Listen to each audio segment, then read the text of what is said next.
if anyone's actually listening to us right now or watching us, almost by definition, you have great stuff. You know, you're alive, your eyes are working, you have an internet connection. It's like, I bet your life is pretty damn good if you look at it in the right way. And yet some people still know they have a hard time appreciating things. Like what I said to the shaman in Costa Rica before I had the first ceremony, I said, I feel like I'm unappreciative. That's what I said. So like, I knew I was where you're at.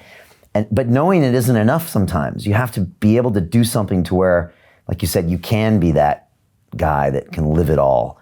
And I guess a psychedelic can help, or gratitude can help, or a practice can help, or maybe just knowing will help you get there. All of it. I mean, awareness is the first step. Like awareness is always the first domino. And that's what you had when you talked to the shaman. I feel like I'm not appreciating things. That's awareness. So you're aware of the situation. And that's, if people can leave this today with that little bit of awareness of the areas of their life they're not appreciating, that's a huge win. And then you got to figure out, okay, what am I going to do to start appreciating that? And yeah, absolutely, the medicines can help. You know, I mean, I look back on some of the greatest experiences of my life, and 2 out of the 5, I'd have to say, were me skiing on a small dose of mushrooms. Because I'm out in the mountains, I'm with my friends, it's like beautiful, the snow's falling, I'm shredding through different, you know, terrains and exploring and laughing, and it was like just such utter joy, you know, and that those experiences are absolutely recalibrating, because then you realize how special our life is. And other times, and the hilarity of laughing in the ski lifts, this combination where we drift off into these moments of beauty as we would crest over these snow-capped peaks and see the sun like tickling through the clouds. And then we'd make a joke and just start hilariously laughing. And it was just, the life was so full in these moments. And interestingly, I did an interview with, you know, a top NFL quarterback guy. He'd won the Super Bowl, Pro Bowler. And I was talking to him, and this was when we were off air, and he's like, you know, I won that Super Bowl, right? And I was like, yeah, I know. And everybody knows. And he's like, you want me to tell you something better?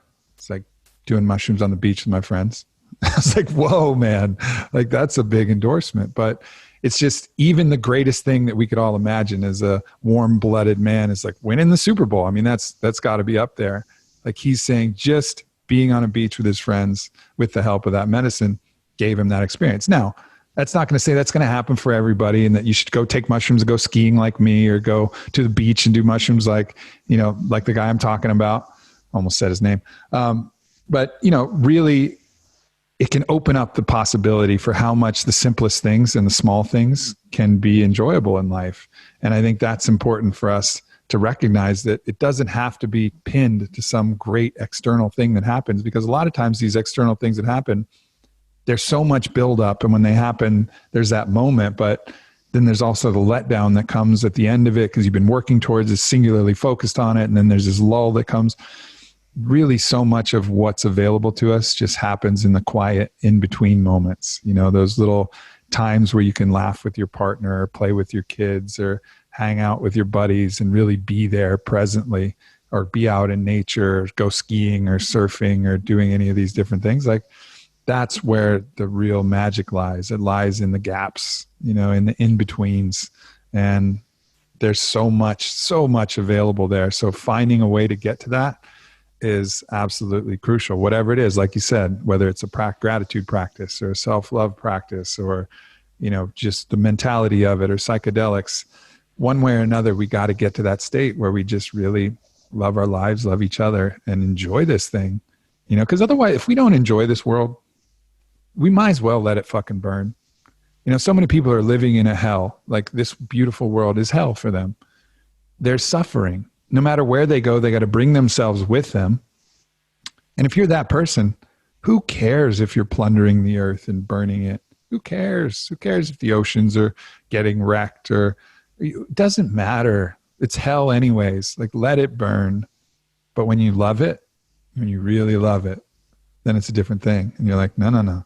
Like, we got to protect this thing. This is fucking amazing. Not just for me, but for everybody. It's too good. We cannot let this thing go. And I think that's the biggest thing that'll shift.